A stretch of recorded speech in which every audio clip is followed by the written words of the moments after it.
সরস্বতী পুজোর এই শুভক্ষণে কিন্তু সকালে বাগদেবীর পুজো করবেন অবশ্যই কিন্তু আপনারা। এই বিশেষ দিনে মা সরস্বতী কৃপা পাবেন কারা, কাদের আর্থিক দিকে খুব লাভ বা উন্নতি হতে চলেছে এবং ভাগ্যের দ্বার খুলতে চলেছে কোন কোন রাশি। নমস্কার, আমি শ্রী দেবদূত শাস্ত্রী। প্রত্যেক দিনের মতো আপনাদের মাঝে আবারও নিয়ে এসেছি সরস্বতী পুজো উপলক্ষে কোন কোন রাশির ব্যক্তিদের নিজেদের জীবনযাত্রা ভালো হবে এবং আর্থিক দিক দিয়ে আপনারা উন্নতি লাভ করবেন। প্রথম রাশি হচ্ছে আমাদের মেষ রাশি। মেষ রাশির জাতক বা জাতিকারা সরস্বতী পুজো থেকে অত্যন্ত শুভ সময় শুরু হতে চলেছে আপনাদের। এই সময় আপনারা কোনো কাজে পিছিয়ে পড়বেন না, ভাগ্যের দ্বার খুলবে আপনাদের এবং আপনার পরিবারের সকলের সঙ্গে একটা শুভ সম্পর্ক বজায় থাকবে। এই সময় আপনি যদি চাকরির পরীক্ষা দেন বা মা সরস্বতী কৃপায়, সেখানে কিন্তু আপনি অবশ্যই সফলতা অর্জন পাবেন। এই সময় নতুন সম্পত্তি কেনার সম্ভাবনা আপনার কিন্তু খুব বেশি রয়েছে এবং পরিবারের সকলের সঙ্গে ভালোভাবে থাকতে পারবেন আপনারা। মাথা ঠান্ডা রেখে সব সময় কাজ করবেন এবং দাম্পত্য জীবনে আপনি সুখী হবেন। এই সময় যদি অংশীদারি ব্যবসায় বিনিয়োগ করেন, সেখানে লাভের মুখ আপনি কিন্তু অবশ্যই দেখতে পারবেন। এটা ছিল মেষ রাশির জাতক বা জাতিকাদের। আমাদের দ্বিতীয় রাশি হচ্ছে কর্কট রাশি।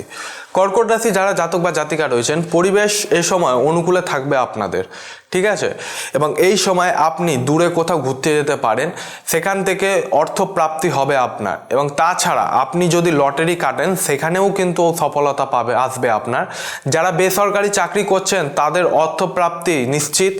যেসব পড়ুয়াদের চাকরির চেষ্টা করছেন তারা মা সরস্বতীর কৃপায় চাকরি অবশ্যই পাবেন। আর এই সময় আপনার সন্তানের বিদেশ যাওয়ার কিন্তু সম্ভাবনা রয়েছে, তাই এই সময় তার জন্য অযথা চিন্তা করবেন না আপনারা। পরিবারের সকলদের সঙ্গে ভালোভাবে থাকবেন এবং আপনার মানসিক চাপও কিন্তু আগের থেকে অনেকটা কমবে। কর্কট রাশি যারা জাতক বা জাতিকা রয়েছেন তাদের জন্য এর পরবর্তী আর এই অন্তিম রাশি হচ্ছে আমাদের মীন রাশি। মীন রাশির জাতক বা জাতিকারা রয়েছেন, মীন রাশির জাতক বা জাতিকারা এই সময় মা সরস্বতীর বিশেষ কৃপা পাবেন। তাই এই বিশেষ দিন থেকে আপনার আর্থিক দিকে লাভ হবে এবং আয়ের নতুন উৎস খুঁজে পাবেন। এই সময় বিবাহিত জীবনে আপনি সুখী থাকবেন এবং সন্তানের সুখবর আপনার মনে একটা খুশি আনতে পারবে। এই সময় কোনো কাজে আপনি পিছিয়ে যাবেন না, দাম্পত্য অর্জন করতে পারবেন আপনারা এবং পরিবারের সকলের সঙ্গে শুভ সম্পর্ক বজায় থাকবে এবং কোনো কাজে পিছিয়ে যাবেন না এবং মাথা ঠান্ডা রেখে সব কাজ করবেন এবং দূরে কোথাও ঘুরতে গেলে অবশ্যই সাবধানতা কিন্তু আপনি বজায় রাখবেন। এটা যারা এই তিনটে রাশির জাতক বা জাতিকা রয়েছেন তাদের জন্য, ঠিক আছে? এই সময় সরস্বতী পুজোর 3 তারিখ থেকে আপনাদের এই দিনগুলো শুরু হতে চলেছে।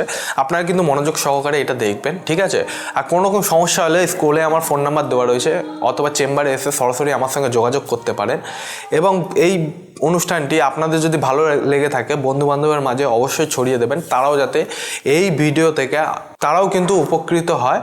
তাহলে আজকের এই অনুষ্ঠান এই পর্যন্ত। চ্যানেলটিকে অবশ্যই সাবস্ক্রাইব করে নেবেন এবং কমেন্টের মাধ্যমে জানাবেন যে এই অ্যাস্ট্রোলজি ভিডিওর পার্টগুলো আপনাদের কেমন লাগে। তাহলে আজকের অনুষ্ঠান এই পর্যন্ত দর্শক বন্ধুরা। পরবর্তী অনুষ্ঠানে নিত্য নতুনভাবে আপনাদের মাঝখানে আবার নতুন করে দেখা হচ্ছে। জয় শ্রী মহাকাল।